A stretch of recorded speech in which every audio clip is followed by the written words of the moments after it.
Welcome to the Rim Break Rodeo. We hope this video helps. You'll start by confirming iOS is updated, then open Widgetsmith. This ensures lock screen widgets work. Tap Add Widget and pick the lock screen size you want. Once selected, choose a style, time, photo, or custom data, and enter the edit screen. Make visual choices now because these determine how the widget displays on your lock screen. If you need a photo widget, import the photo and crop. If data, link the source. Proceed when your base layout is set. Now dig into the details. Set fonts, colors, and padding so content reads at a glance. You'll pick backgrounds and overlays to preserve contrast with your lock screen wallpaper.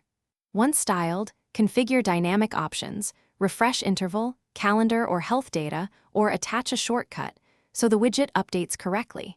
Make sure to preview the widget inside Widgetsmith to check alignment and readability against different wallpapers.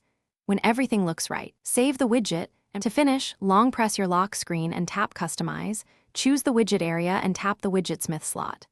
Scroll the Widgetsmith list to select the exact widget instance you created, then position it where it fits best and tap Done. Once added, test updates and interactions.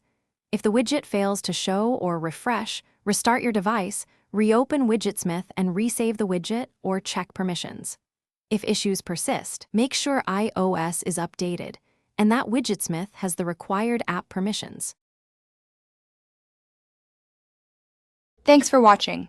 Consider subscribing if we helped you.